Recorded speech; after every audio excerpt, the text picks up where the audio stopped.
Buenos días. Buenos días, profe. Ah,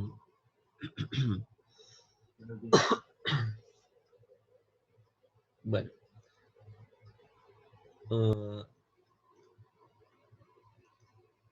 vamos a entonces a hacer lo que les dije en la clase de hoy, ¿no? Que vamos a terminar el tema y vamos a empezar a realizar un ejercicio. El ejercicio es un poco largo, entonces yo creo que lo hacemos parcialmente, de tal manera que el resto de la solución del ejercicio ah,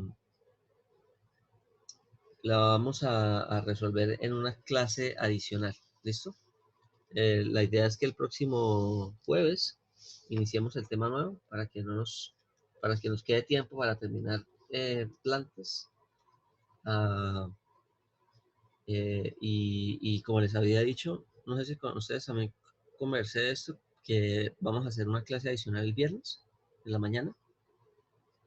Entonces, este viernes en la mañana voy a terminar de hacer el ejercicio que voy a iniciar hoy, ah, para que pues se resuelva en su totalidad.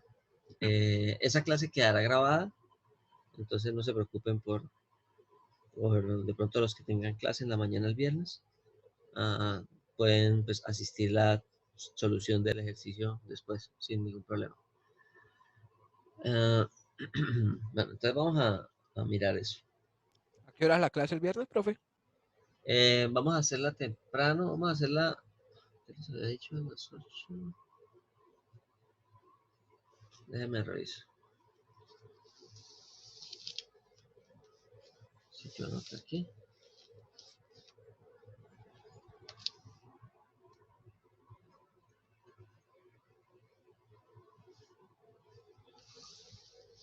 Ah, yo no les había dicho hora, horario. Yo les mando No, profe. entonces, en la próxima clase les confirmo, ¿listo?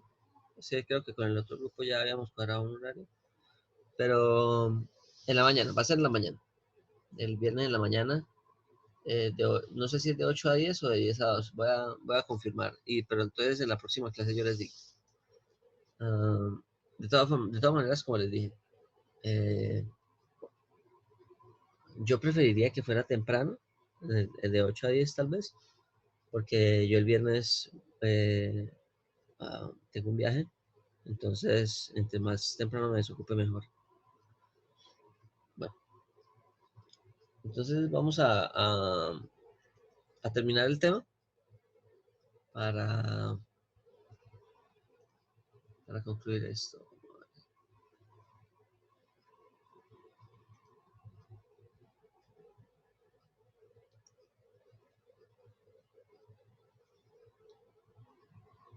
Ok.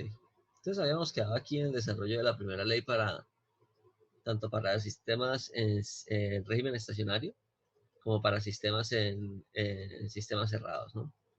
Entonces habíamos desarrollado las ecuaciones, habíamos dicho que pues si estamos trabajando con algún sistema en régimen estacionario, pues simplemente teníamos que el calor neto transferido a través del reactor era igual a la diferencia entre las entalpías de productos y entalpías de reactivos. ¿Sí? Teniendo en cuenta que esa entalpía de productos y esa entalpía de reactivos se expresaba comúnmente por unidad de masa de combustible, que era o por unidad de mol de combustible, como lo teníamos acá, de tal manera que nos quedaba la entalpía de productos menos la entalpía de reactivos, pero por unidad de combustible quemado. ¿Sí? Así pues se facilitaba el cálculo de este calor, por lo que nos quedaba en función de los coeficientes estequiométricos y las entalpías de cada uno de los componentes, que se determina como la entalpía de formación más la entalpía sensible a partir de la referencia estándar. Eso para el sistema cerrado. Y en el sistema abierto, perdón, en el sistema abierto y para los sistemas cerrados, pues yo les había dicho que lo único que había que hacer era plantear la ecuación de la primera ley para sistema cerrado, pero haciendo una sustitución por la variación de la energía interna, ¿sí? Para dejarlo todo en función de las entalpías. Entonces, donde teníamos entalpía menos P por B, ¿sí? Donde P por B, pues va a ser la presión de cada componente de la mesa multiplicado por su volumen específico parcial. Bueno, por su volumen específico. ¿Listo? La presión parcial por el volumen específico. Bueno, lo que quería, pues el tema que vamos a concluir hoy es el tema de la temperatura de llama diabática. ¿Sí?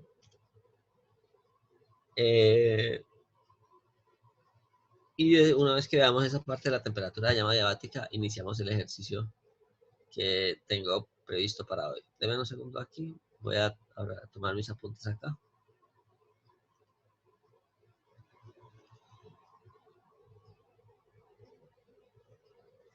Para que no se me vaya a pasar nada.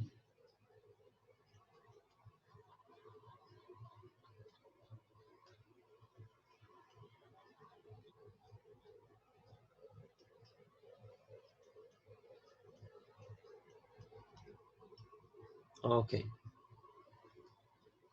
Bueno. Entonces, temperatura de llama.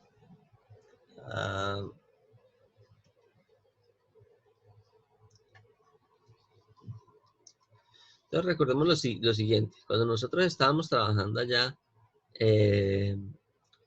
cuando estábamos desarrollando la idea de entalpía de combustión y entalpía de reacción y todo lo demás, nosotros habíamos visto que nosotros entre los reactivos, entonces aquí tenemos unos reactivos, ¿sí? Entre los reactivos y los productos, nosotros teníamos una diferencia de energías, ¿no? Entonces, entre los reactivos y los productos, nosotros íbamos a tener una diferencia de energías, ¿sí? Entonces, en donde esa diferencia de energía se iba a dar por una diferencia en la energía química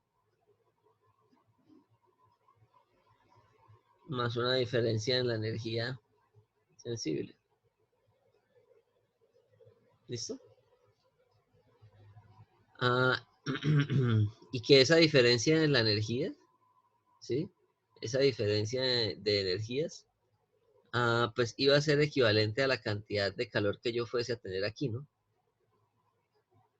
O sea, ¿sí? La diferencia entre la energía de productos y la energía de reactivos, habíamos dicho que era equivalente a la cantidad de calor que se iba a retirar del sistema. ¿Sí? Ahora, ¿qué es lo que vamos a considerar para el caso de la temperatura de llama diabática? Vamos a considerar que el reactor es adiabático. ¿Listo? Entonces vamos a considerar que este reactor tiene una pared adiabática. Entonces vamos a colocarle aquí una pared adiabática, de tal manera que no sea posible transferir calor del reactor hacia los alrededores.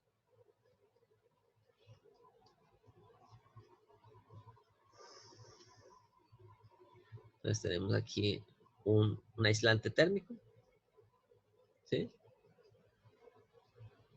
Y ese aislante térmico, colocamos aquí el aislante térmico.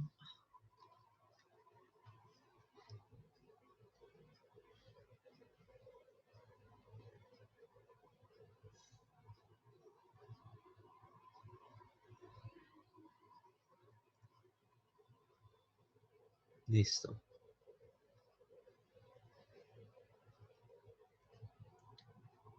Entonces, ese aislante térmico, pues lo que va a evitar es que haya una transferencia de calor aquí, ¿no?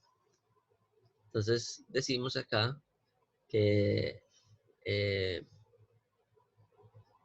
la presencia de ese aislante térmico, pues va a ocasionar que la transferencia de calor sea igual a 0. ¿Sí? De tal manera que va a haber una conservación de la energía, o sea, yo no voy a tener una variación de energía entre productos y reactivos, ¿sí? Es decir, entre los productos y reactivos, la variación de energía va a ser cero, porque recordemos que la energía se tiene que conservar, ¿cierto? Y estamos diciendo que este reactor no tiene interacciones energéticas con sus alrededores, puesto que tiene un aislante térmico. Entonces, la única interacción de energía que se podría tener era transferir calor. Entonces, al no transferir calor, pues tenemos que esa variación de energía entre los productos y reactivos va a ser igual a cero. ¿Sí?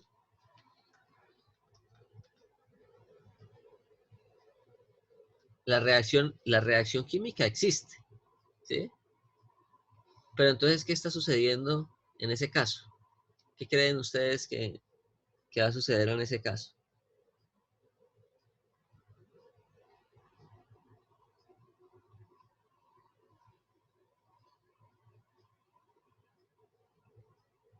¿Qué pasa si nosotros tenemos la combustión en un reactor y a ese reactor le colocamos paredes adiabáticas? ¿Qué esperamos que suceda con esa, con la reacción al interior de ese equipo?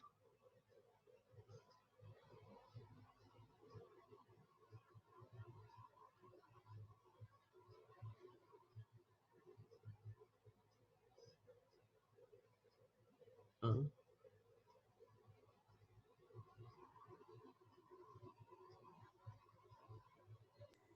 Que la diferencia de energía se conserve a la salida y a la entrada.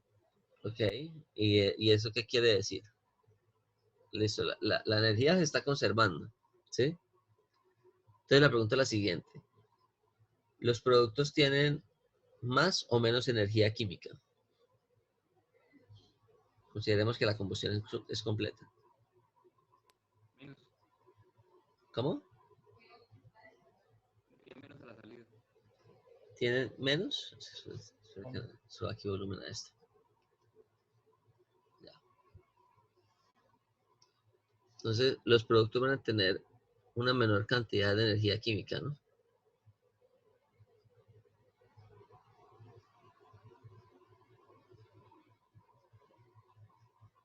Y por lo tanto, que si la energía química disminuye por la reacción, entonces, Deberán tener mayor energía sensible. entonces debe tener mayor energía sensible.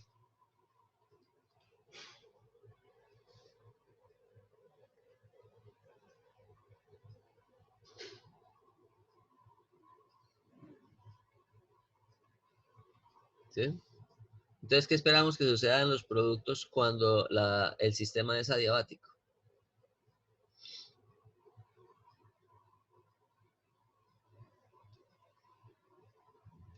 ¿Mm? Que tengan mayor temperatura. Una mayor temperatura. Y por eso esa temperatura se le denomina de esa forma, ¿no? Esto va a producir que tengamos una temperatura de llama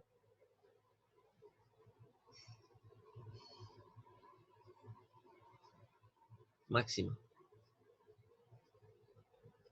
¿sí? Va a ser máxima para las condiciones que se establezcan ahí de combustión, ¿no? Entonces, por ejemplo, si a mí me dicen que yo tengo una reacción de combustión con aire en deficiencia, pues para esa reacción en aire en deficiencia, la combustión bajo las condiciones adiabáticas le va a permitir tener una temperatura máxima de esa llama, ¿sí? Y a esa temperatura máxima de llama se le denomina temperatura de llama adiabática. Y normalmente se le coloca como T con su índice AD, ¿sí? Entonces, digamos que esta temperatura de llama funciona como una referencia, ¿no? Entonces, por ejemplo, supongamos que usted tenga un reactor, ¿sí? Y usted ese reactor lo esté operando y tal, y usted ese reactor le tiene aquí unos termopares para hacer el monitoreo como de las propiedades de los gases que se están generando ahí, ¿no? Entonces, eh, usted sabe que si usted tiene la combustión completa, supongamos que usted a ese combustible le va a suministrar aire estequiométrico, ¿sí? supongamos que a ese combustible usted le suministra aire estequiométrico y entonces usted espera que las temperaturas, si usted le suministra aire estequiométrico, usted esperaría que tenga combustión completa, ¿no? Entonces, si usted hace los cálculos para esa condición de combustión completa con aire estequiométrico, usted puede determinar una temperatura de llama diabática de manera teórica, ¿sí? Entonces, supongamos que usted hace la determinación y le da que esa temperatura de llama sea de, qué sé yo, 1600 grados Celsius, ¿sí? Supongamos que esa es la temperatura de llama que le dio. Y después usted cuando va allá a hacer el experimento y toma las medidas de temperatura, usted va a encontrar que la temperatura que está midiendo su termopar a la salida del reactor o digamos, a lo largo del reactor, usted va a encontrar que la temperatura le da, qué sé yo, de 1000, por ejemplo. Entonces, ¿usted qué esperar? ¿Usted qué conclusión podría sacar de eso? Si la temperatura de llama es de 1600, haciendo los cálculos teóricos con aire estequiométrico, pero en la práctica yo estoy teniendo aquí una temperatura de 1000, ¿qué conclusión podríamos sacar de ahí?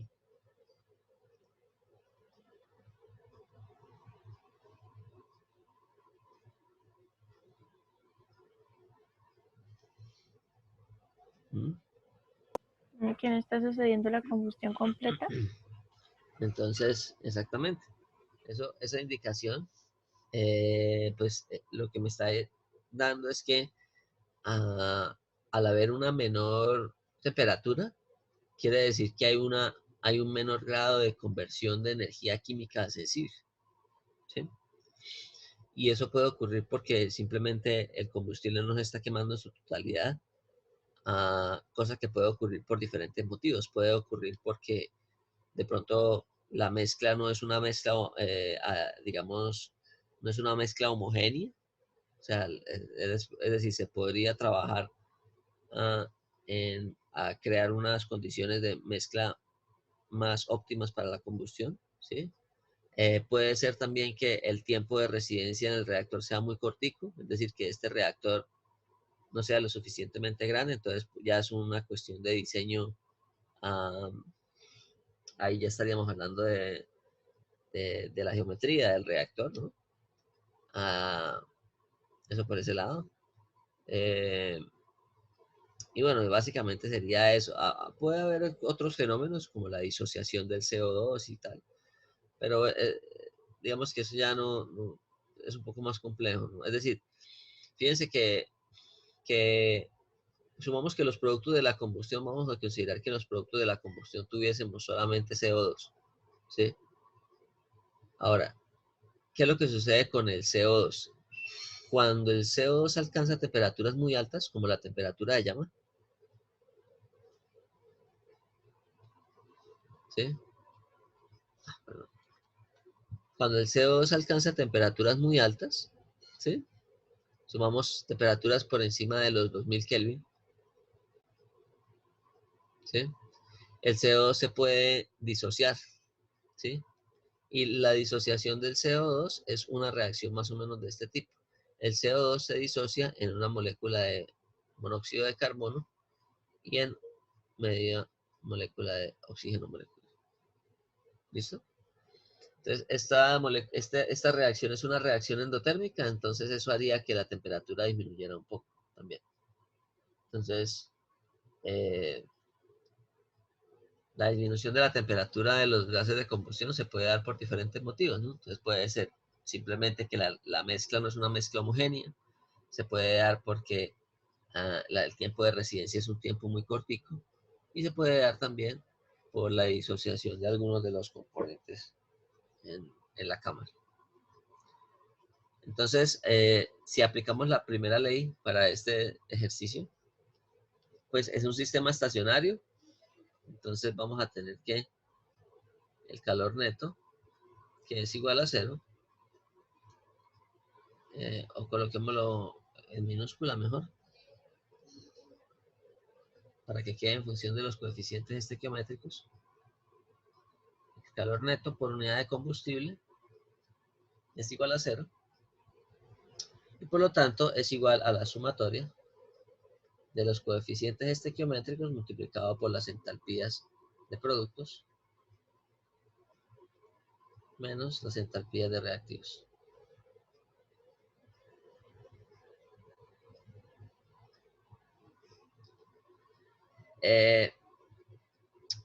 Y pues entonces nosotros tenemos que tener en cuenta que la entalpía, ¿no?, es la sumatoria de las entalpías de formación más las condiciones estándar más la entalpía a una determinada temperatura. Es decir, la entalpía sensible medida a partir de la referencia estándar. Entonces, recordemos aquí algo, ¿no? La energía, ¿no? Nosotros habíamos dicho que la entalpía íbamos a tener un componente que estaba relacionado con la energía química, ¿sí? Y otro componente que estaba relacionado con la energía sensible. Entonces, de cierta manera, el cambio de esta componente entre reactivos y productos va a provocar un cambio en este otro componente de aquí. ¿Listo? Entonces vamos a hacer un ejercicio para que esto quede un poco más claro. Aquí sería I, sub I, sub I, sub I. ¿Sí? Entonces,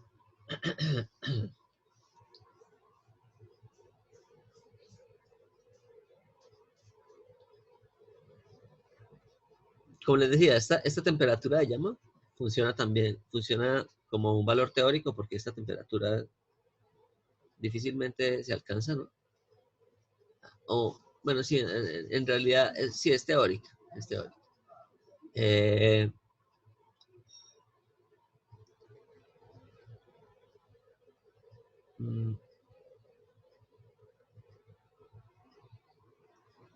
Entonces, digamos, si usted tiene un sistema que está aislado térmicamente, ¿sí?, como son la mayoría de los, por ejemplo, las calderas, usted en una caldera siempre va a querer reducir este calor aquí transferido. O sea, obviamente, a ver, ¿cómo les digo? Pero, bueno, lo que pasa es que en la caldera nosotros tenemos unos tubos aquí internos, ¿no? ¿Sí? Entonces, en la caldera hay un montón de tubos en la parte interna, ¿sí?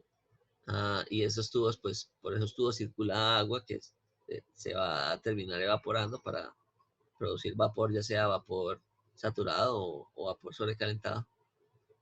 Pero pues la idea es que digamos que la temperatura, bueno, ahí la temperatura de los gases va a disminuir, entonces no sería un buen ejemplo, ¿sí? Pero independiente, supongamos que usted tuviera un sistema que fuera adiabático, ¿sí? Entonces esos gases deberían alcanzar una temperatura máxima, que sería esa temperatura de llama que yo les tengo aquí. Entonces, al plantear esa temperatura de llama no solamente va a funcionar como un valor teórico, sino también como un elemento para el diseño, ¿no? Entonces, si usted sabe que si usted ese sistema lo aísla o si usted sabe que ese sistema está aislado, pues usted debe garantizar que el material con el cual está el material con el cual está diseñado ese equipo, pues aguante esas temperaturas, ¿no? Entonces, por ejemplo, si usted tiene aquí una lámina metálica, ¿sí? Y usted sabe que la temperatura de llama puede alcanzar valores de 2000 Kelvin, pues usted debe tener cuidado que esa lámina metálica pues le alcance la temperatura. Entonces, ahí ya vendría la cuestión de verificar si sería necesario para esa temperatura de llama, por ejemplo, colocar algún tipo de protector térmico, ¿sí? Como una especie de capa cerámica que evite por ejemplo, que el material con el cual está hecho el reactor, como les decía, imaginémonos que el reactor está hecho con lámina metálica, ¿sí? Entonces, si esa lámina metálica no le alcanza, digamos, no es bueno exponerla a estas temperaturas, puede ser, por ejemplo, por problemas de corrosión o puede ser por problemas ¿de qué? o simplemente por problemas mecánicos, ¿sí? Recordemos que si usted calienta mucho una lámina metálica, pues esa lámina metálica se va a deformar, ¿no? Entonces, se pueden producir diferentes tipos de problemas si no se tiene en cuenta esta temperatura de llama en el diseño. Bueno, ok. Entonces vamos a mirar un ejercicio. Este ejercicio quiero que lo resuelvan en la casa. Bueno, antes de mirar el ejercicio, vamos a mirar la temperatura de llama con este diagrama, que es del libro de Thornes. Entonces, este es el libro Thornes. Si alguien lo quiere verificar. Es un libro sobre combustión, fundamentos de la combustión. Y aparece este diagrama que es similar al que habíamos visto atrás de poder calorífico. Entonces, nuevamente, fijémonos en algo. En el caso de la temperatura de llama, nosotros vamos a tener que la entalpía de productos es equivalente a la entalpía de reactivos. Es decir, que la suma de la entalpía de formación más la energía sensible debe ser equivalente. Entonces, eso quiere decir que en cualquier punto de estos reactivos y estos productos, es decir, nosotros sabemos que los reactivos a temperatura ambiente va a tener una entalpía por acá. ¿Sí? Aquí tenemos la entalpía de productos a una temperatura. Y aquí vamos a tener la entalpía de reactivos, que es igual a la de la entalpía de productos. Perdón, aquí vamos a tener, esta es la de reactivos. Aquí tenemos una entalpía de reactivos a una temperatura. Cuando ocurre la reacción química, la entalpía se tiene que conservar, o sea, vamos a tener este mismo valor aquí. ¿Sí? Solo que lo que está ocurriendo es que se está presentando un intercambio de las formas de energía que tiene esa sustancia. Es decir, fijémonos acá que se está provocando un cambio de la temperatura, ¿sí? Y ese cambio de la temperatura se está dando porque la energía química que tenía este combustible aquí en el inicio, pues se convirtió toda en energía sensible. Entonces aquí tenemos una energía química que se estaría convirtiendo en energía sensible.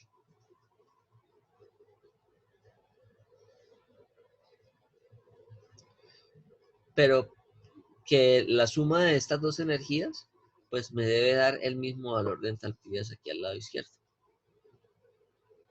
Entonces aquí tenemos una entalpía que aquí vamos a tener una entalpía que va a ser equivalente ya sea en los productos o en los reactivos. ¿Listo? Entonces a eso es lo que le denominamos una temperatura de llama. Entonces la temperatura de llama va a ser la temperatura que se alcanzaría cuando se realiza una combustión en donde no hay transferencia de calor a través de las paredes. ¿Listo? Entonces, aquí, este es un ejercicio que quiero que lo resuelvan en casa. Y este de acá, ¿sí? Entonces, básicamente, ¿qué nos dicen? Listo, tenemos octano líquido, ¿sí? Es un hidrocarburo líquido, octano. Los hidrocarburos empiezan a presentarse en forma líquida a partir del pentano, ¿no? Desde del pentano en adelante empezamos a tener hidrocarburos líquidos. Del pentano para abajo, es decir, butano, propano, etano y metano, son todos combustibles gaseosos a condiciones ambientales, ¿no? Bueno, entonces, ¿qué nos dicen? El octano líquido a una atmósfera de 25 grados entra en la cámara de combustión de una turbina a gas que opera en régimen estacionario. La combustión del octano ocurre con aire atmosférico que entra a la cámara de combustión a las mismas condiciones de presión y temperatura. Determine la temperatura de llama para la combustión completa con 100% de aire teórico. ¿Listo? O sea, con aire estequiométrico. La temperatura, fíjense que entonces la temperatura adiabática va a ir cambiando en la medida en que yo cambie las condiciones de combustión. ¿Sí? Entonces, si yo le aumento el flujo de aire, pues necesariamente, ¿qué esperaríamos de la temperatura de llama diabática si yo aumento la temperatura de aire teórico? ¿Qué esperaríamos?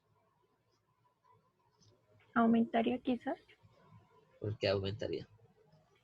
Mm,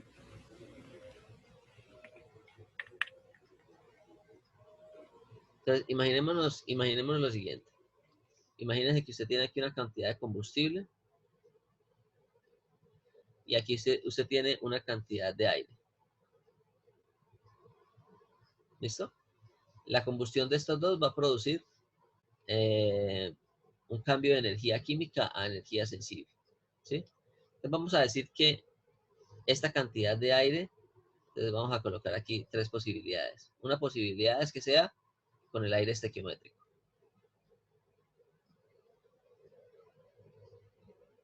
Eso quiere decir que no tenemos exceso de aire, ¿no? Es decir, el exceso de aire es cero, ¿no?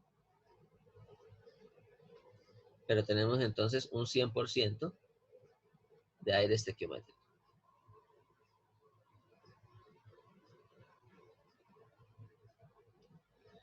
Eso quiere decir que tenemos la cantidad justa de aire para producir la combustión completa de todo este combustible. Si nosotros decimos que tenemos un 400% de aire estequiométrico,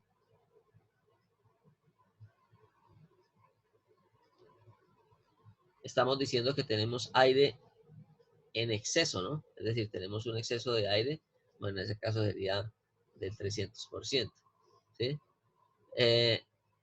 ¿Y qué provocaría, qué creen ustedes que provocaría eso en la temperatura de llama?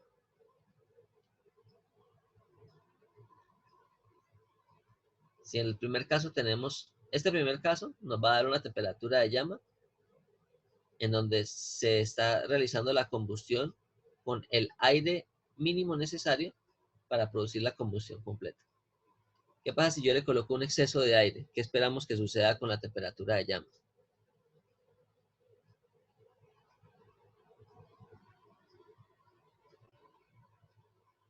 ¿Creen que va a aumentar entonces?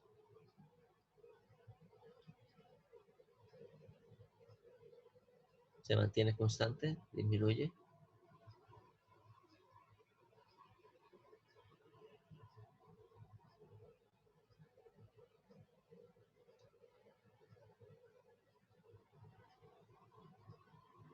Recordemos que es un intercambio entre la energía, es un intercambio entre la energía química a energía sensible, ¿no? Entonces recordemos que es un intercambio de esto, ¿no? Entonces tenemos la sumatoria.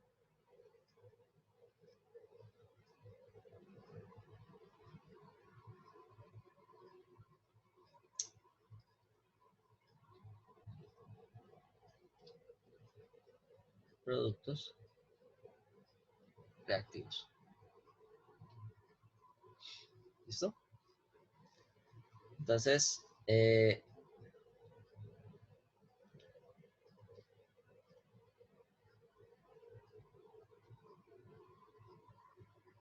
creen que va a ser el exceso de aire en la temperatura de llama?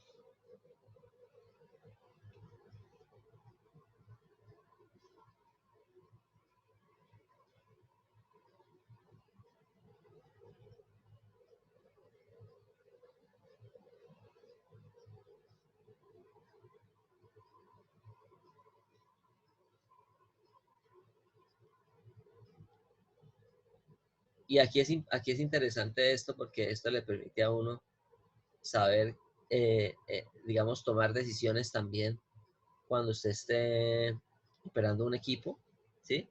Supongamos que usted esté operando un equipo y ese equipo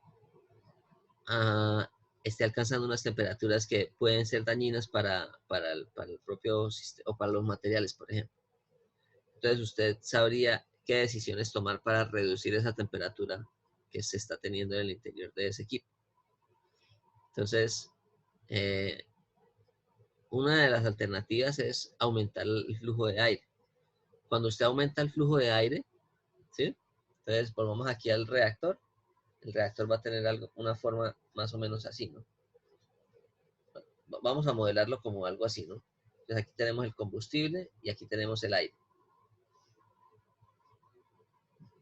¿Sí? Recordemos que un aumento en la cantidad de aire quiere decir que aquí voy a tener una cantidad de nitrógeno y voy a tener una cantidad de oxígeno que no se van a transformar químicamente, van a permanecer iguales. ¿Sí? Entonces tenemos acá un montón de nitrógeno y vamos a tener acá un montón de oxígeno que van a absorber parte de la energía química que se está liberando de la combustión. ¿Sí? El combustible se está oxidando, digamos que totalmente, ¿sí? Pero esa energía química que se libera del combustible la está absorbiendo una mayor cantidad de gases, ¿sí? Es decir, si yo tuviera solamente el estequiométrico, pues toda esta energía que se libera se le transfiere a los productos de combustión. En este caso, la cantidad de productos de combustión está aumentando. Y por lo tanto, yo le estaría suministrando la misma cantidad de energía. Imaginémonos que aquí quemamos 1 kilogramo de combustible. ¿Sí? Si quemamos ese kilogramo de combustible, ese kilogramo de combustible tiene un cambio de energía química que produce un cambio de energía sensible. ¿Listo? Ahora, supongamos que para la combustión de este combustible yo necesite quemar 16 kilos de aire, ¿sí? En condiciones estequiométricas. ¿Listo? Es decir, en las condiciones estequiométricas de combustión completa con aire estequiométrico, yo tengo eso. Ahora, si yo aumento la cantidad de aire y en lugar de tener 16, yo le coloco, por ejemplo, 20 kilogramos de aire, pues estoy suministrando una mayor cantidad de aire de la que yo necesito, de la mínima necesaria para realizar la combustión completa. Y esos 4 kilogramos de aire adicionales que yo estoy teniendo acá, pues va a terminar provocando que esta energía sensible que se libera de la combustión, la absorba una mayor cantidad de masa. Y si usted aumenta la masa y sigue suministrando la misma cantidad de energía o el mismo cambio de energía, pues eso quiere decir que esa masa total se va a calentar en una menor proporción. ¿Sí? Entonces, si nosotros tenemos aire estequiométrico en exceso, ¿sí? Pues eso va a provocar que haya una reducción de la temperatura. ¿Sí?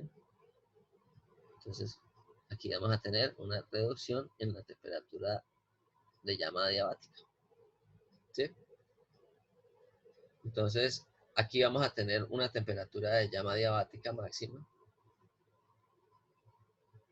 ¿Sí? Entonces, siempre que tengamos combustión en condiciones estequiométricas, es decir, con exceso de aire igual a 0, entonces vamos a tener que alcanzar las temperaturas máximas posibles de combustión, porque esta energía que se libera en el combustible se va a transformar en su totalidad a los productos.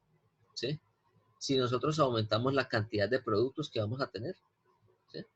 Entonces eso lo que va a hacer es que estos productos adicionales, estos 4 kilogramos adicionales de productos que yo coloqué aquí, pues lo que van es que van a absorber parte de esa energía que se liberó.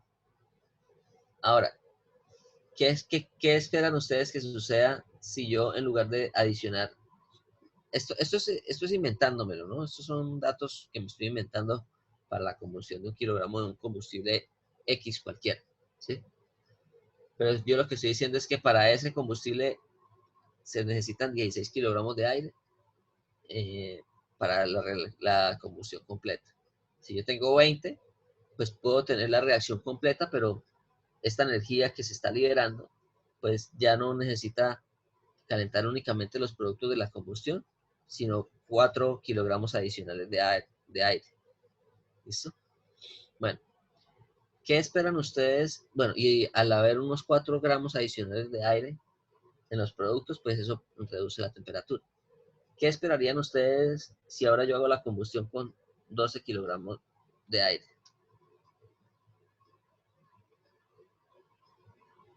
¿La temperatura aumentaría o disminuiría?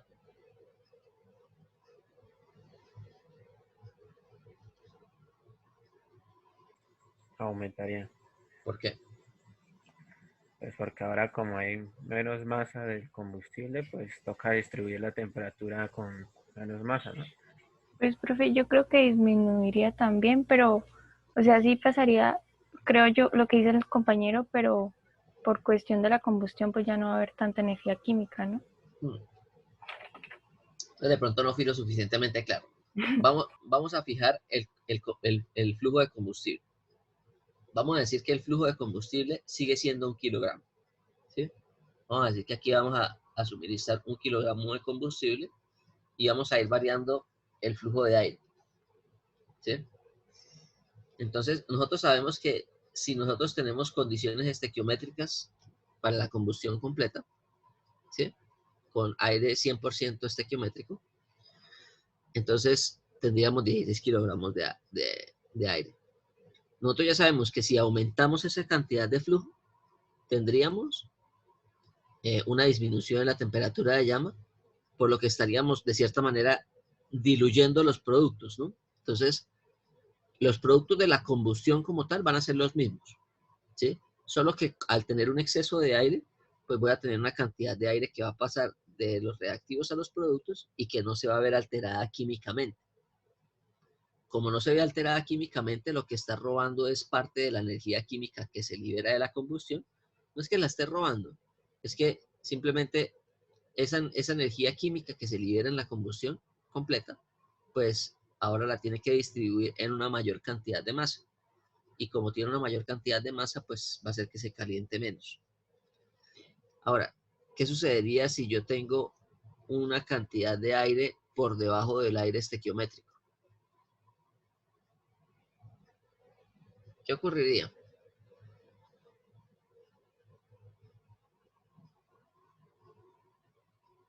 Que es el caso aquí, el tercer caso, el caso C. En el caso C me dicen que se tienen 90% de aire estequiométrico.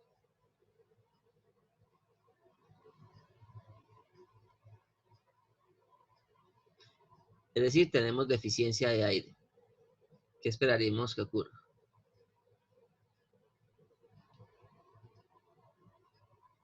En primer lugar, ¿qué podríamos concluir del hecho de que haya deficiencia de aire? Que no ocurre la combustión completa. Ok, no hay combustión completa. Y cuando decimos que no hay combustión completa, lo que estamos diciendo es que el carbono que está en el combustible no se va a convertir todo en CO2, ¿sí? Sino que una parte se va a convertir en CO2 y otra parte se va a convertir en monóxido de carbono o de pronto en carbono no quemado, ¿sí?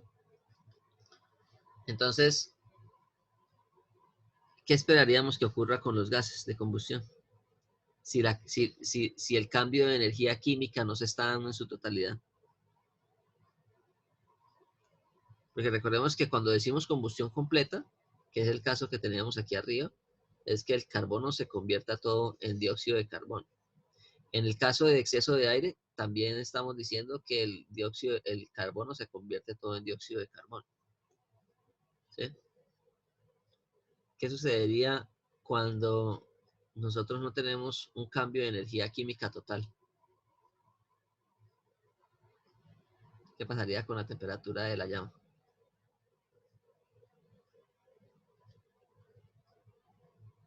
¿Aumentaría o disminuiría?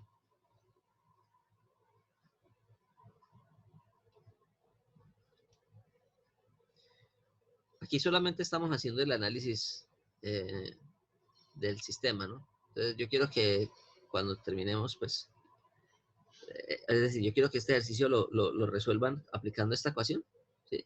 Buscando allá las entalpías de formación y todo lo demás. Y verifiquen que los datos que estamos teniendo acá sean coherentes. Entonces, la temperatura de llama aumentaría, disminuiría o permanecería igual.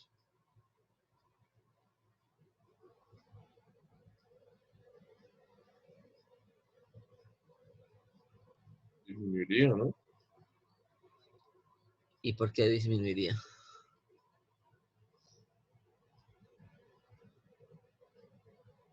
¿Qué provocaría la disminución en la temperatura? No, porque no se está transfiriendo toda la energía. ¿Perdón? No lo Ah, entendí. no se está transfiriendo toda la energía, ¿no? Ah, sí, podríamos decirlo de esa manera, ¿sí? Pero de pronto la mejor manera de decirlo es que al no haber combustión completa, ¿sí? Al no haber combustión completa, pues lo que está sucediendo es que la energía, el cambio en la energía química no se está alcanzando en su totalidad, ¿sí? Es decir, la energía química se está convirtiendo parcialmente. O sea, cuando yo digo que el carbono ya no se convierte todo en dióxido de carbono, sino que se convierte es solamente parcialmente en dióxido de carbono y en otras proporciones en monóxido y carbono, lo que estamos diciendo es que estamos reduciendo este delta, ¿sí? Y al reducir este delta, pues y de la misma manera estamos reduciendo este delta, ¿sí? Entonces, entonces, son dos motivos diferentes por los cuales se presenta una reducción en la temperatura de llama adiabática. Entonces, para que ustedes lo tengan en cuenta, por ejemplo, cuando ustedes estén operando un equipo en donde ocurra combustión, existen dos maneras de disminuir la temperatura en un sistema, que es haciendo un exceso de aire, ¿sí? Entonces, si usted tiene un exceso de aire en su sistema, usted está enfriando el sistema, pero como por el efecto que tiene o sea, por por la energía que estaría absorbiendo ese exceso de aire, ¿sí? Pero digamos que esta reacción, esta combustión sigue siendo completa, es decir, estaría ocurriendo en su totalidad. Solo que ese cambio de energía sensible se tiene que distribuir no solamente en los productos de la combustión, sino en ese aire en exceso que se estaría adicionando. Ahora, en el caso de aquí abajo, se presenta también una reducción en la temperatura de la llama, pero ahí sí es por un efecto diferente. Es porque esta energía química no se está convirtiendo en su totalidad. Entonces está disminuyendo. Y al disminuir este delta, disminuiría este delta aquí también. Entonces son motivos diferentes por los cuales ocurriría eso. Entonces, si yo reduzco el suministro de aire, lo que hago es que voy a crear unas condiciones de aire, eh, eh, unas condiciones de combustión incompleta, ¿sí? Y por lo tanto, una caída en la temperatura. Entonces, pues les voy a pedir que hagan el ejercicio. Entonces, ahí hay 4 preguntas. La primera es realizar la determinación de la temperatura de llama en condiciones de aire teórico. Bueno, vamos a colocar aquí lo siguiente, como para que de pronto tengan ustedes también una ecuación con la cual puedan determinar la temperatura de llama. Entonces, vamos a volver aquí, ¿sí? Y vamos a mirar lo siguiente.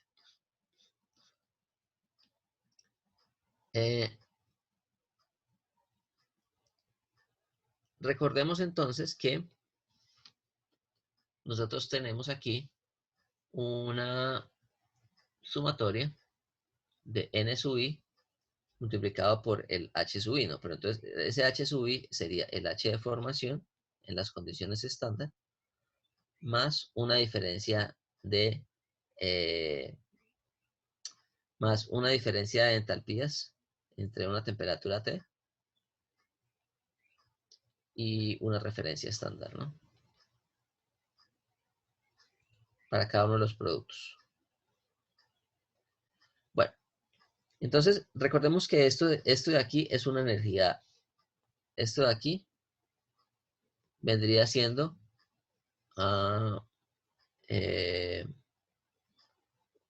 un delta H sensible, ¿no? O sea, un delta H en un gas. Ahora, los productos son los que van a estar a la temperatura de llama, ¿no? Estos productos que tengo acá están a la temperatura de llama. Entonces, yo podría cambiarle este subíndice aquí a esta temperatura que tengo acá, ¿sí? Es decir, yo podría plantear lo siguiente. Esto va a ser igual a... Bueno, o cambiémoselo aquí de una vez, ¿sí? Aquí yo voy a tener una temperatura de llama diabática. ¿Listo? Entonces, si yo agarro esto y digo, bueno, yo quiero, como estoy considerando gases ideales, en gases ideales yo puedo aproximar que el delta H es igual a un Cp promedio multiplicado por una diferencia de temperaturas. ¿Sí? Entonces,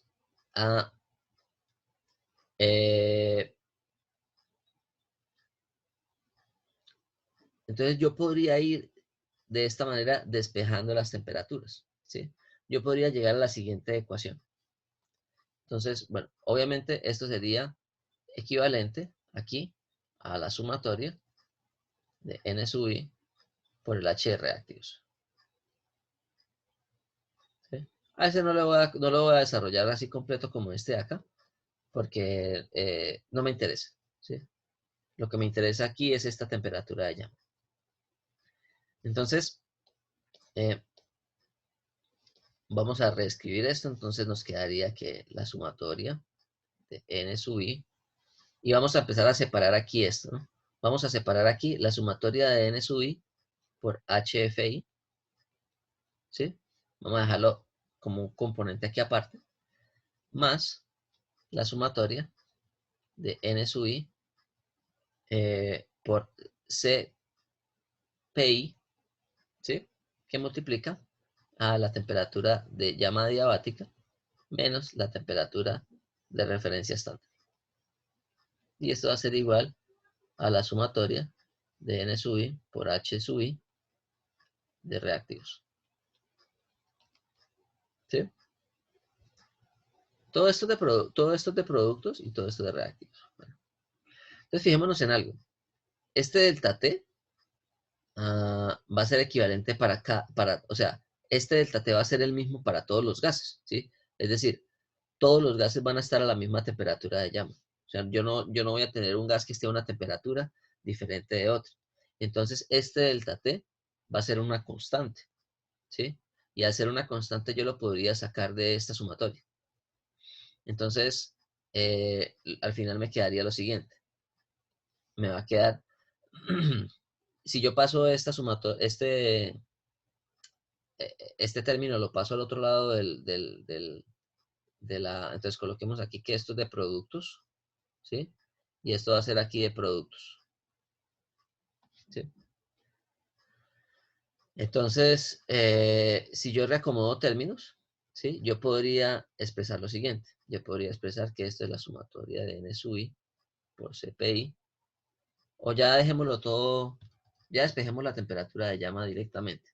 Vamos a colocar aquí que la temperatura de llama diabática, coloquémosla aquí que es aproximadamente porque estamos considerando esto, ¿no? O sea, estamos considerando... aquí hay que tener mucho cuidado, ¿no? Porque recordemos que esto es una aproximación, ¿no? O sea, en realidad, si nos acordamos allá de la parte de gases ideales, nosotros teníamos que el diferencial de H es igual a un Cp por un diferencial de temperatura, ¿no? Pero había que tener en cuenta que este Cp es función de la temperatura, ¿no? Entonces, ese Cp varía según la diferencia de temperaturas que nosotros tengamos. Solo que nosotros, digamos que solíamos hacer esta aproximación diciendo que aquí hay un Cp promedio, ¿sí? Multiplicado por un delta T. Y entre más grande sea esa diferencia de temperaturas, mayores van a ser los errores introducidos por digamos, por esta ecuación, ¿no? Entonces, aquí eso se puede volver relevante y por eso hay que tener cuidado con esta aproximación en el cálculo de las temperaturas de llama. La forma más adecuada sería buscar los valores de las entalpías en tablas y una vez que yo tenga, digamos, el balance de esas entalpías, pues ya yo podría decir que la temperatura de llama es tal, ¿sí? Pero digamos que esto es una aproximación, ¿no?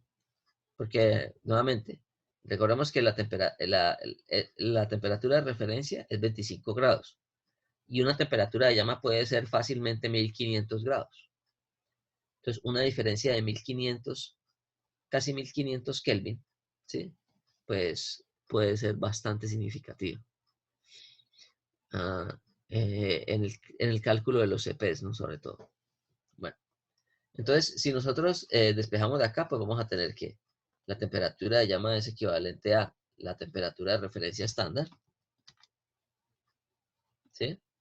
Más, y aquí vamos a hacer lo siguiente, más, y aquí vamos a colocar esta fracción, que sería la entalpía de reactivos,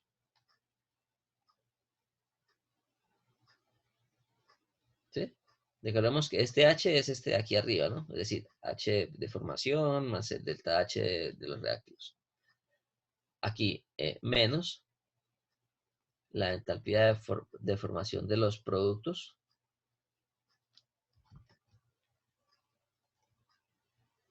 ¿sí? Sobre el CP de productos.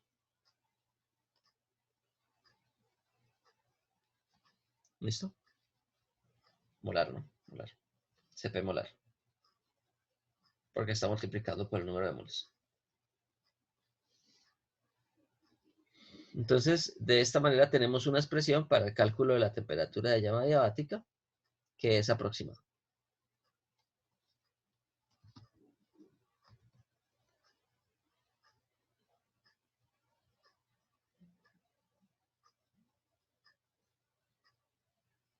¿Listo?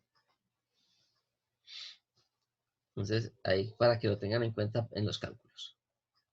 Recordar siempre que vayamos a sustituir aquí, que aquí como ya no estamos evaluando un delta, sino que estamos evaluando solamente la temperatura, aquí tendríamos que colocar la temperatura en Kelvin, ¿no? Siempre tengan mucho cuidado. O sea, si yo evalúo el delta, no hay problema de colocarlo en grados Celsius, ¿sí? Porque el delta en Celsius es igual al delta en Kelvin. Pero cuando yo ya vaya a colocar aquí la temperatura aislada, sí tengo que colocar aquí la temperatura en Kelvin.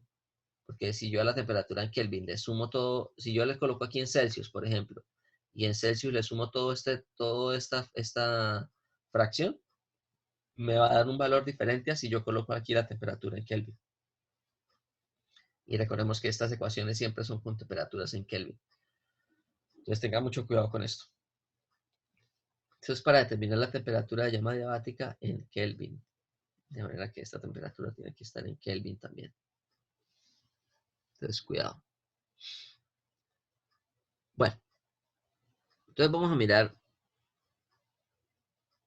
el ejercicio que tenía pensado para hoy. Ahí tenemos una media horita para irlo desarrollando. Y es una caldera, ¿sí? Entonces, las calderas son dispositivos que están en muchas industrias, ¿sí? Entonces, hay muchísimas industrias que... entonces, en la industria del petróleo, calderas es lo que hay por todos lados, ¿no? Que la caldera, el vapor es un recurso que se utiliza para muchas aplicaciones, ¿sí? Para diferentes aplicaciones químicas en los procesos de refinación y también pues para la destilación y todo esto, ¿no? Bueno, pero también el vapor de agua también se utiliza en calderas en diferentes industrias, ¿no? Entonces, por ejemplo, industrias en donde se requiera suministrar calor para un proceso, ¿sí? Ah, independiente del proceso que se quiera hacer, ¿no? Por ejemplo, en la industria avícola, ¿sí? Después de que se hace el beneficio, es decir, después de que se mata el pollo y digamos, se procesa y todo, am, el proceso de beneficio de los pollos tiene una serie de residuos, ¿sí? Entonces, uno de los residuos son las plumas, la sangre, todo eso, ¿sí? Y todo eso es enviado para un equipo que se llama un cooker, ¿sí? Y ese cooker es un digestor, en realidad es un biodigestor, se le considera un biodigestor, en donde esos residuos del pollo se mandan a ese biodigestor, que es un recipiente a presión. Y en ese biodigestor lo que ocurre es que el, ¿el qué? Ese montón de plumas y de sangre se someten a un flujo de vapor, ¿sí? Y ese vapor, al estar a alta temperatura, pues hace que, digamos, se descomponga de cierta manera el material que se está procesando, en ese caso las plumas, ¿sí? Y facilite que en un siguiente paso, ah, es decir, facilite el procesamiento de esos residuos, ¿sí?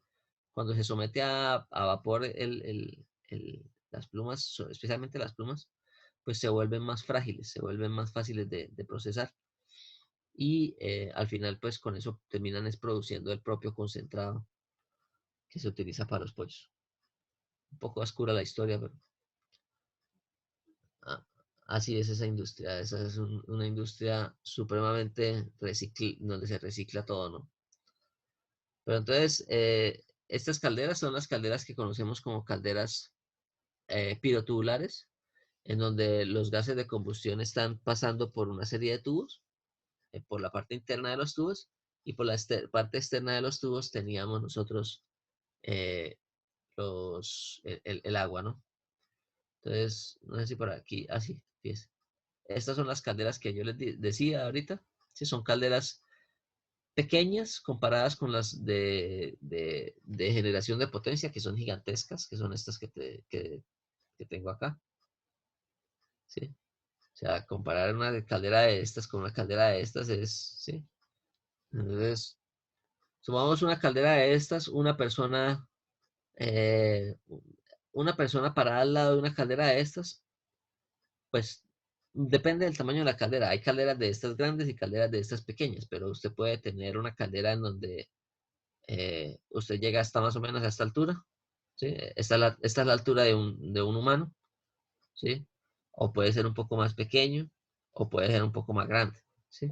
Pero digamos que la relación es más o menos esta. Ahora, en una caldera de esta, estamos hablando que una persona es más o menos esto aquí, ¿sí? Esto es un edificio gigantesco. En cambio, estas calderas pirotubulares son calderas ya, digamos, mucho más próximas a lo que sería la altura de un humano. Pero hay calderas de este tipo grandes también. Bueno.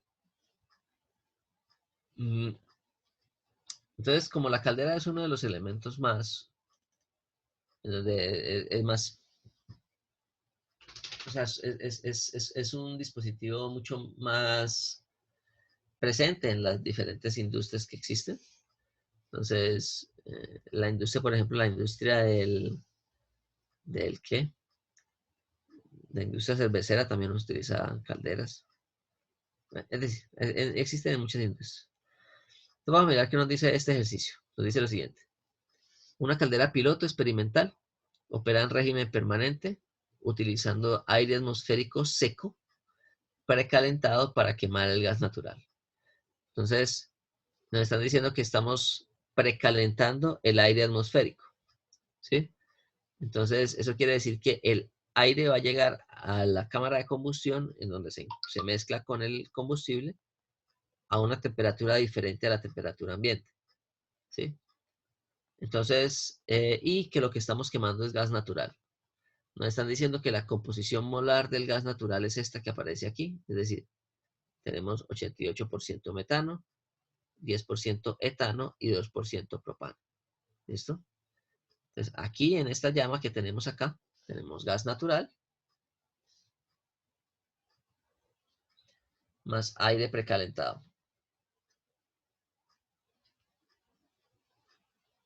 ¿Listo? Esos dos elementos se van a quemar, produciendo aquí estos gases de combustión. Listo. ¿Qué más nos dicen? El gas natural es inyectado a condiciones ambientales. ¿Listo? En la cámara de combustión a una tasa de 500 metros cúbicos hora. Y es quemado completamente utilizando 170% de aire teórico o estequiométrico. Es decir, ¿estamos en qué? ¿Deficiencia o exceso?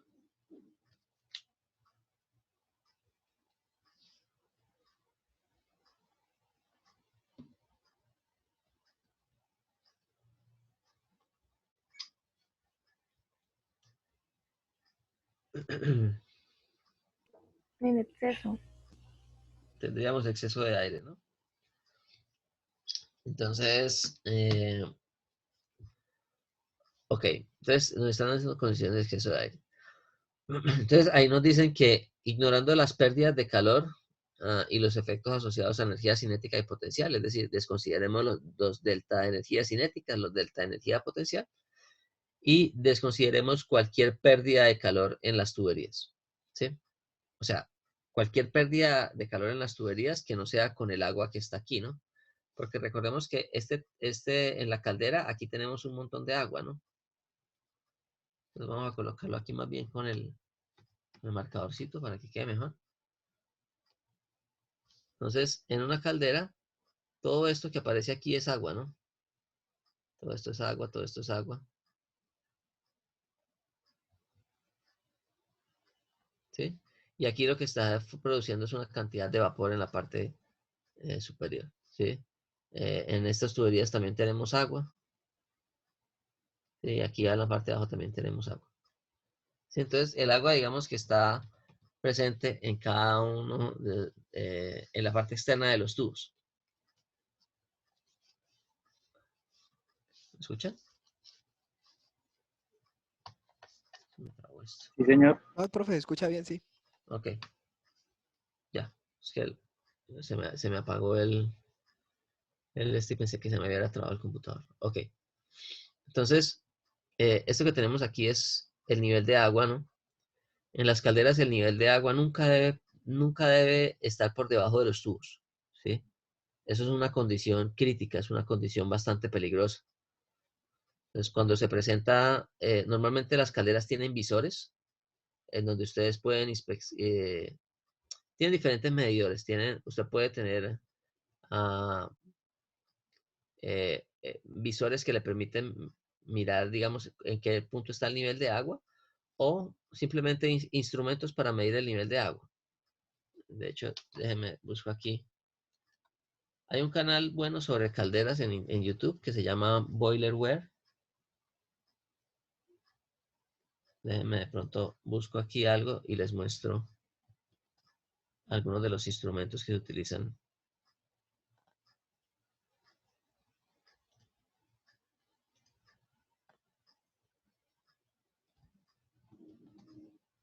Ok.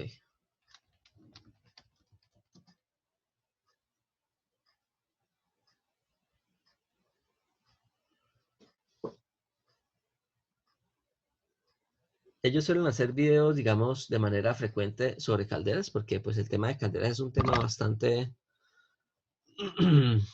bastante complejo.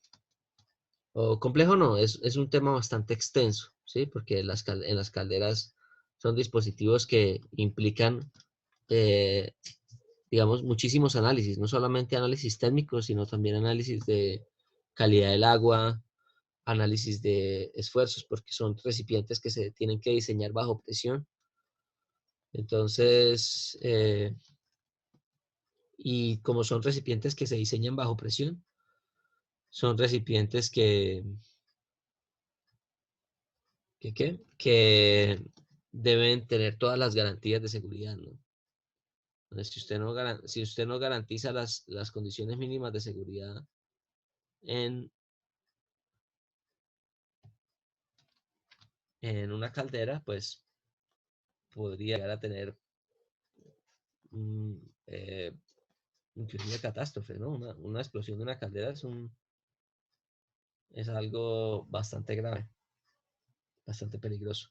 Pero normalmente las calderas son muy seguras porque tienen diferentes, o sea, tienen sistemas, tienen muchos sistemas de protección de, de, de seguridad, ¿sí? Entonces, aquí les quería mostrar un video. Entonces, vamos a mirar aquí. Si alguien lo quiere mirar, en este video están discutiendo qué sucede cuando se reduce el nivel de agua en una caldera, ¿no? Entonces, fíjense, la caldera, ¿sí les aparece el video? Sí, profe, acaba de salir. Ok. Entonces, la caldera es esta que vemos aquí, ¿sí? Todo es este cilindro metálico que se ve ahí. Y todas estas válvulas que vemos acá son sistemas de protección, ¿sí? Esta particular que aparece aquí es una válvula que se utiliza para proteger la caldera cuando se tiene una disminución en el nivel de agua, ¿sí? Entonces, lo que yo les había dicho. Esas calderas tienen que tener un nivel de agua mínimo. Supongamos que ese nivel de agua sea por aquí, ¿sí? Si se llega a alcanzar un nivel de agua por debajo de ese valor, acá hay una válvula que funciona como una especie de flotador, ¿sí? En donde si se llega a alcanzar una temperatura por debajo de un determinado valor, la máquina inmediatamente se apaga, ¿sí? Y por aquí en la parte de arriba existe otra válvula, que ahorita no la veo muy bien, ¿sí? Pero vamos a continuar aquí el video para seguir viendo esto, ¿no? Entonces, bueno, si alguien lo quiere ver en detalle, pues lo puede buscar y lo ve con detenimiento. Entonces, fíjense, ese es un sistema de protección. Ese es uno de los sistemas de protección que hay, ¿no? Si se dan cuenta, acá hay un nivel, ¿sí? Este tubito que aparece aquí es un nivel de agua, ¿sí? Entonces, ese nivel de agua funciona como un instrumento para saber si la caldera está funcionando dentro del nivel de agua adecuado, ¿sí? Si se baja de un determinado nivel, como les digo, simplemente la caldera se desconecta, es decir, se apaga el flujo de combustible hacia la caldera para que los tubos, entonces, si, ahorita que volvamos a la imagen del ejercicio, les sigo comentando. Bueno, ahí está explicando que ese es uno de los mecanismos de protección en las calderas. Y esa válvula que aparece en la parte de arriba es otra válvula adicional que, o bueno, es otro sistema adicional de protección, ¿sí? Pero ya no funciona, no, no, no son válvulas en realidad, son sistemas de protección, ¿sí? Porque lo que están haciendo ellos es, a partir de un valor de nivel que se está tomando, enviar una señal eléctrica al sistema de control para, digamos, controlar el flujo de agua o de combustible hacia el interior de la caldera. Ahí está mostrando una caldera más pequeña. Si se dan cuenta, esta caldera era mucho más grande. ¿Se acuerdan que lo que les dije puede ser un poco mayor, un poco más grande que una persona? Pero ahí vemos una caldera que es más chiquita, ¿no? En ese caso. Entonces, aquí nuevamente, si se dan cuenta, aquí hay unos sistemas de nivel, ¿no? Entonces, aquí tenemos un sistema que nos está midiendo el nivel de la caldera. El nivel de la caldera tiene que estar dentro de unos márgenes, no puede estar por debajo, por lo que les digo. Puede producirse problemas de exposición de los tubos. O sea, los tubos nunca deben quedar libres de agua, nunca, ¿sí? Siempre va a haber una altura mínima en donde el agua debe estar. Y si se baja de esa altura mínima, tiene que el sistema de protección de la caldera debe simplemente apagar la caldera para que no se vaya a producir un sobrecalentamiento de los tubos. Entonces, fíjense, fijémonos aquí en esto, ¿no? Aquí, bueno, aquí no me di cuenta si se alcanza a ver bien el quemador, no creo. Bueno, En la parte de acá, o sea, detrás de donde está este tipo, está el quemador, ¿no? El quemador va a dar a este tubo que se ve aquí como rosado, ¿sí? Que se llama el tubo de Morrison, que es donde ocurre la combustión, ¿sí? Entonces, aquí se inyecta el combustible con el aire y aquí se produce digamos, la llama, ¿sí? Una vez que se produzca la llama, esa llama se va a propagar a lo largo del tubo, de este tubo principal. Después llega aquí va a llegar aquí, llega aquí a un espacio en donde se separa eh, eh, en una serie de pasos, ¿no? Entonces, todo este aire que venía por este tubo grande va a pasar ahora a unos tubos más pequeños, en donde esos gases de combustión retornan, ¿sí? Pero recordemos nuevamente, todos esos tubos están por debajo de un nivel de agua que puede estar por aquí, por ejemplo, ¿sí? Y ese nivel de agua nunca debe bajar de un determinado punto. Inclusive aquí el señor está indicando más o menos dónde queda el nivel de agua mínimo, ¿sí? Y ahí él dice que si el agua cae por debajo de este nivel, los sistemas de protección, que son todas estas válvulas no, todos estos sensores, van a enviar una señal para tomar la decisión de si se apaga el suministro de combustible o si no, ¿sí? ¿Cuál es el problema? Si el nivel de agua aquí empieza a disminuir, existe el punto crítico que es que estos tubos queden expuestos, ¿sí? Si estos tubos quedan expuestos, pues simplemente no estarían transfiriendo calor hacia sus alrededores, ¿sí? Y lo que estaría ocurriendo es que, o bueno, de cierta manera sí se estaría transfiriendo, pero no al agua, sino que ya estaría transfiriendo sería un gas, ¿sí? Y recordemos que la convección en un gas es mucho más débil que en un líquido. Entonces, ah, lo que terminaría ocasionando eso es que la superficie del tubo empiece a aumentar significativamente, ¿sí? Y eso tiene unos problemas graves, porque puede hacer que se produzcan fallas. O sea, si estos tubos son tubos bastante esbeltos, ¿no? Son tubos bien delgaditos comparados con su longitud. Entonces, lo que puede ocurrir es que al producirse una temperatura muy elevada, estos tubos se pueden deformar y pueden presentarse de pronto grietas en algunos puntos o algunas fallas mecánicas de esos tubos. Entonces, bueno, vamos a mirar qué más dicen ahí en el video.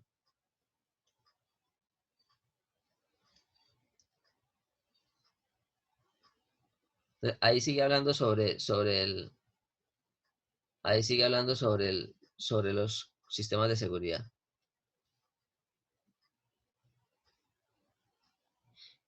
Entonces, estaba diciendo eso, ¿no? Que existen generalmente dos niveles de protección. Uno, algunas pulgadas por encima de los tubos, y el último sistema que es ya bien sobre el nivel de los tubos. Es decir, en un punto por aquí cerquita. Bueno, entonces, ahí están hablando de cómo se hace el proceso, la parte técnica de la operación de la válvula, ¿no? De la caldera. ¿Qué se debe hacer para verificar si el nivel de agua está correcto y todo? Pero pues, eso ya es información técnica, ¿no? Que es importante, pero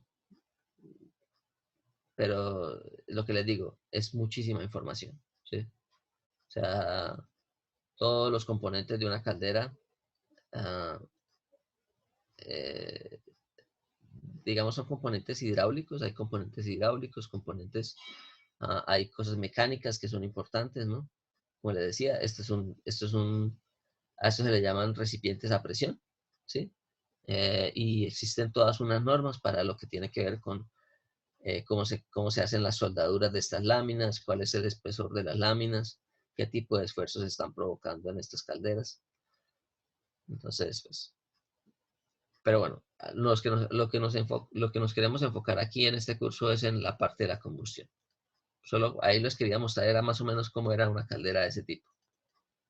Entonces, aquí digamos para efectos académicos, yo dije que esta caldera va a precalentar aire con los gases de combustión, ¿sí? Entonces, vamos a decir que aquí estos gases de combustión que se producen se van a mover primero por este tubo principal, ¿sí? Entonces, se mueven por este tubo principal en donde se está transfiriendo calor al agua, ¿no? ¿Sí? Y después de que pasan por ese tubo principal, van a pasar aquí por estos tubos menores, ¿sí? En donde continúan transfiriendo calor al agua, ¿sí? Y después de que pasan a través de estos tubos menores, ya simplemente salen a partir de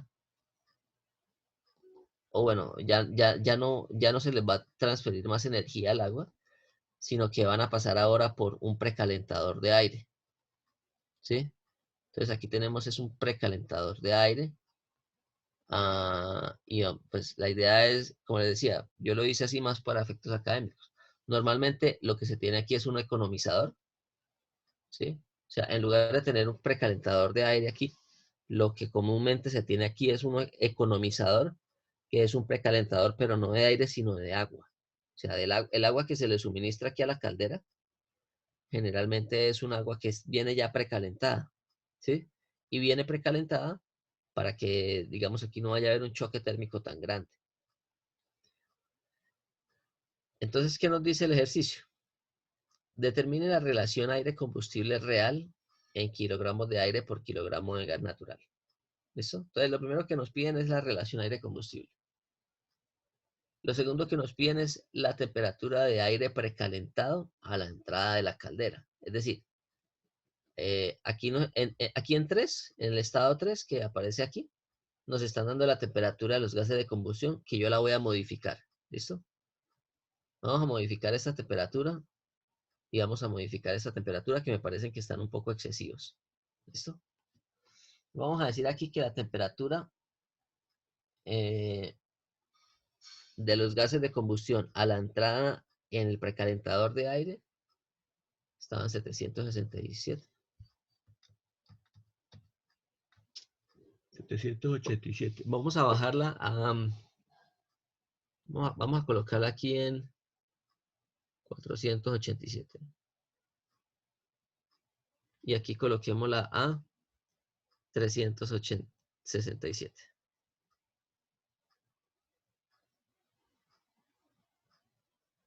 Sí.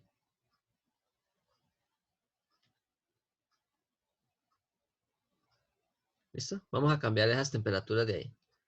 Entonces, esta sería T3 y esta sería T1.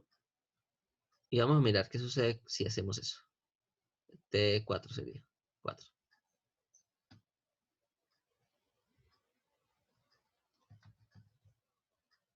¿Listo? Entonces fijémonos aquí nuevamente.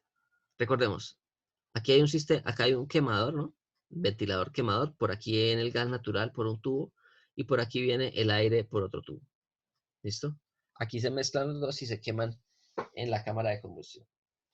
Entonces, el aire viene precalentado en este sistema, ¿sí? En donde los gases de combustión, estos gases de combustión, vamos a considerar que la combustión es completa, ¿listo? O sea, tenemos 170% de aire teórico, pero entonces vamos a considerar combustión completa.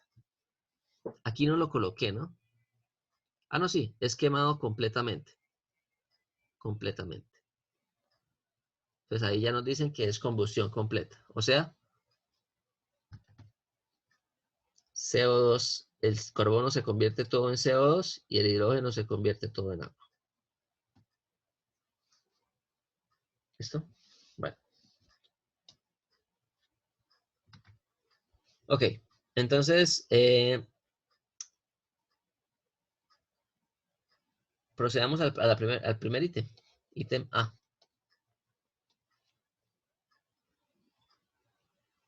Determine la relación aire-combustible. Como aquí tenemos combustión completa, la relación aire-combustible real, ¿no?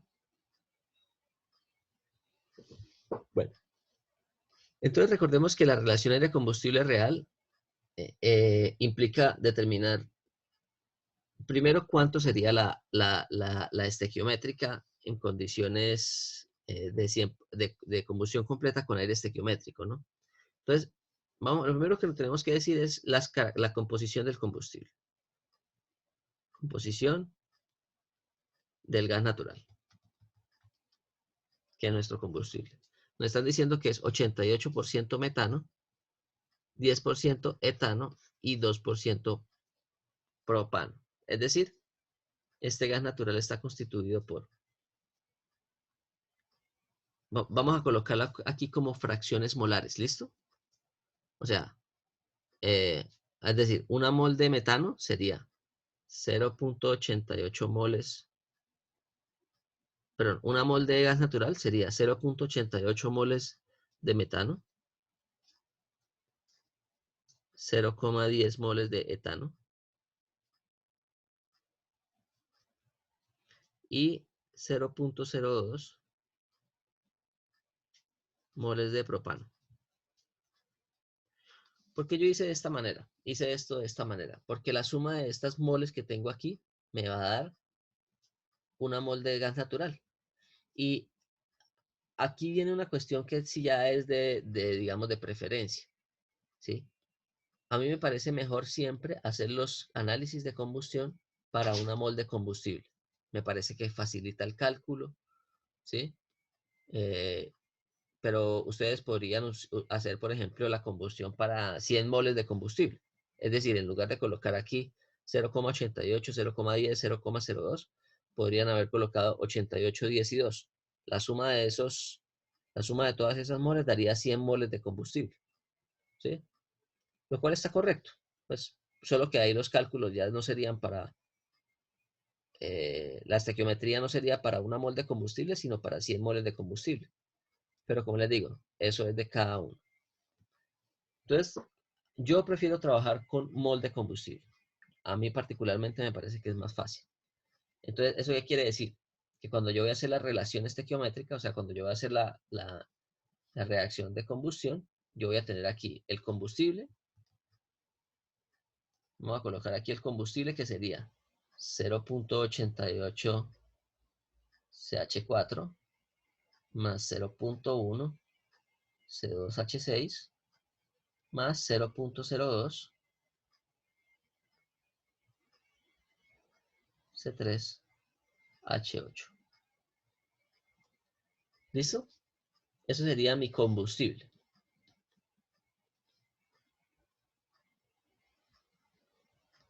Ahora, a eso yo le voy a sumar el aire, ¿no? Entonces recordemos que el aire lo vamos a colocar como de esta manera, ¿no? Entonces aquí, esto que multiplica a O2 más 3.76 de N2, ¿sí? Entonces esa es la cantidad de aire que estamos trabajando. Recordemos que estamos trabajando con exceso de aire del 170%, entonces el epsilon sería 1.7, pero nos faltaría determinar el alfa. Recordemos que para determinar el alfa tendríamos que hacer combustión completa con aire, con exceso de aire igual a 1, ¿no? Ok, esto me produciría una cantidad de moles de dióxido de carbono, ¿no? Entonces, X moles de CO2 más Y moles de H2O más, vamos a hacerlo primero en condiciones estequiométricas y después hacemos los cálculos con el exceso de aire. Más nitrógeno, ¿no? Entonces sería alfa por 3.76 N2. Listo. Ok, entonces ahí tenemos nuestra reacción. Esta es nuestra estequiometría. Reacción estequiométrica.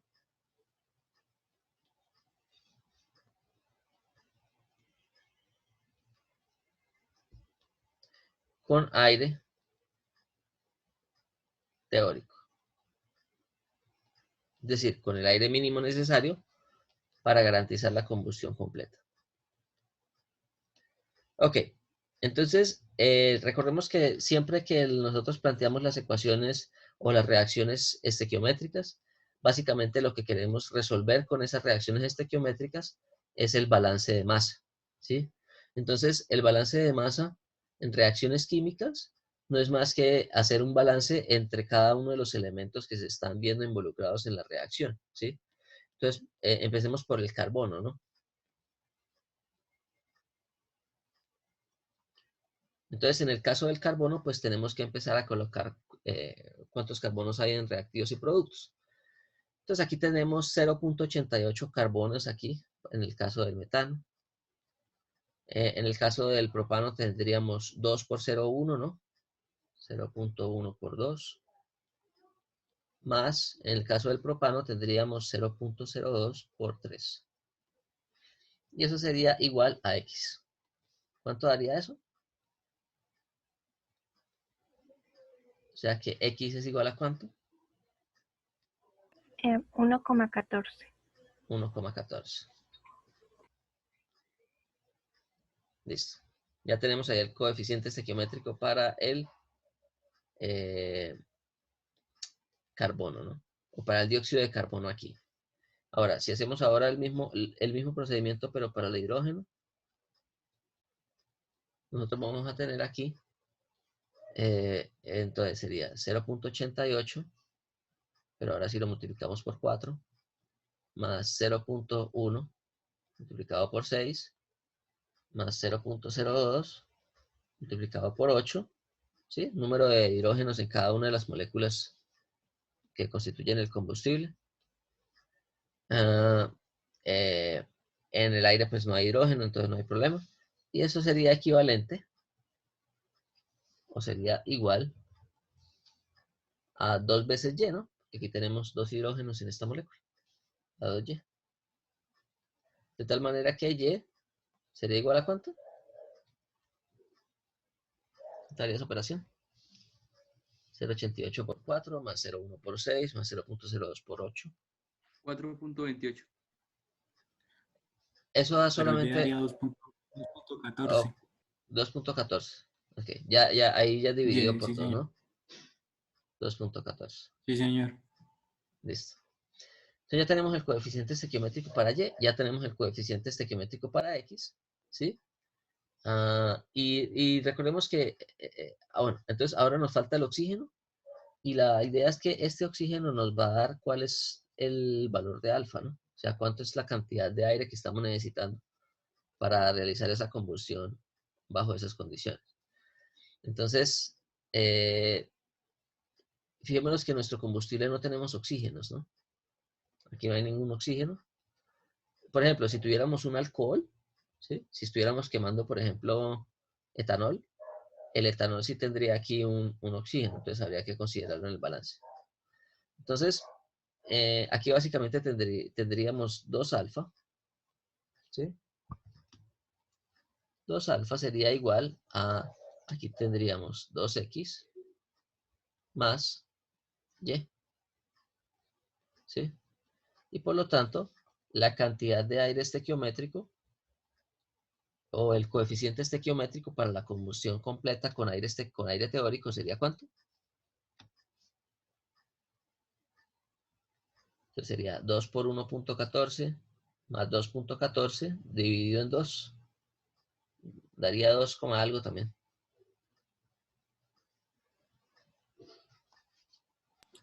2.21. 2.21. Listo. Entonces ya tenemos, estos son los coeficientes para la reacción con aire teórico. ¿Listo? Ahora, lo que voy a hacer aquí es que voy a anotar nuevamente esta ecuación, pero ya la vamos a sustituir con los coeficientes estequiométricos que son. Vamos a copiarla acá. Pasar esto un poquito aquí para arriba. Compactemos esto aquí un poco.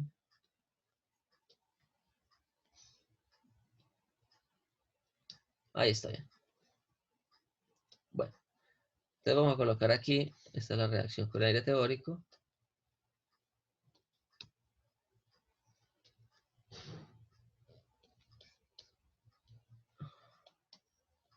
Ahora vamos a colocar aquí la reacción estequiométrica.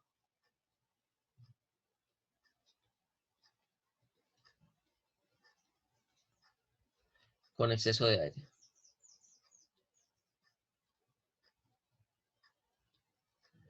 Con un exceso de aire de 1.7, ¿no? Que habíamos dicho que era de 170%. Entonces sería 1.7. ¿Listo? Entonces, el alfa va a ser el mismo, porque vamos a quemar la misma cantidad de combustible. Entonces aquí sería 2.21. Entonces sería aquí 1.7 por 2.21. ¿Sí? El X es el mismo, el Y es el mismo, 1.14. Y aquí 2.14.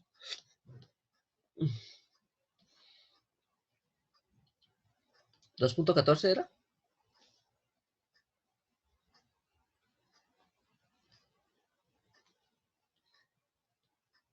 2.14 y nos hacen falta aquí dos elementos adicionales, ¿no? ¿Cuáles son?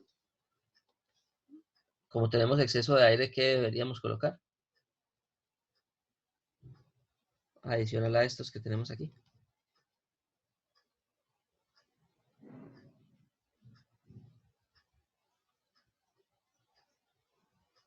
O2 y N2.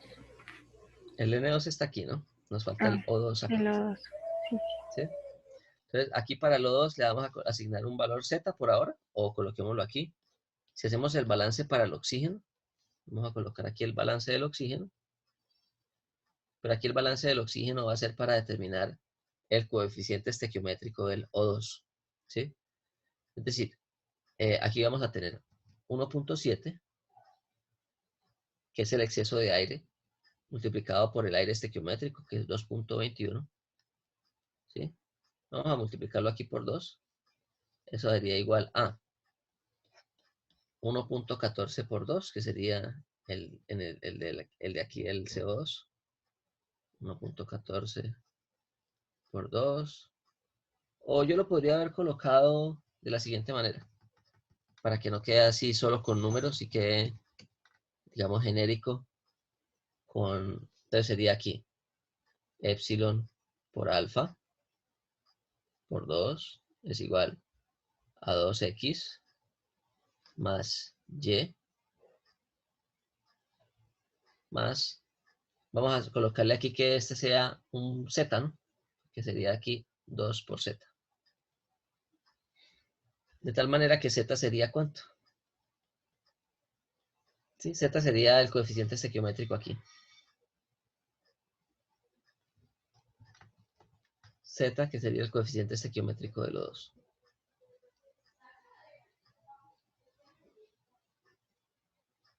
¿Cuánto daría? Entonces sería 1.7 por 2.21 por 2 menos 2.28 menos 2.14, todo eso dividido en 2. ¿Cuánto daría?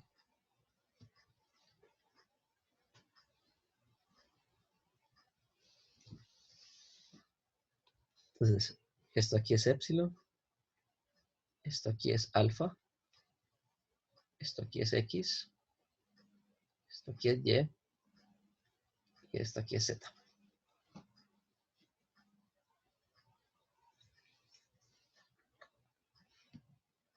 ¿Cuánto daría z, muchachos?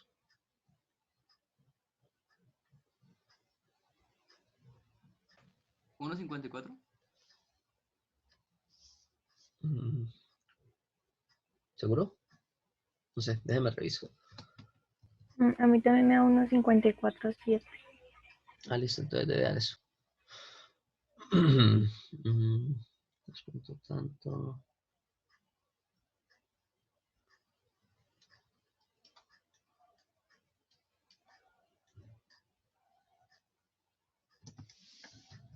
1.5471.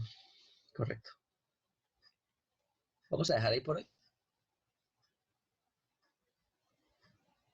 ¿Sí? Entonces les voy a pedir que continúen desarrollando. Bueno, ¿cuánto daría aquí esto?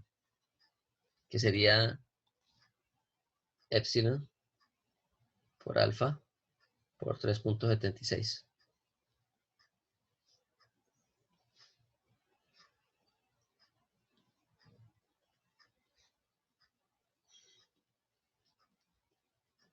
¿Cuánto daría el coeficiente para el nitrógeno? 3.76 por 1.7 por 2.21.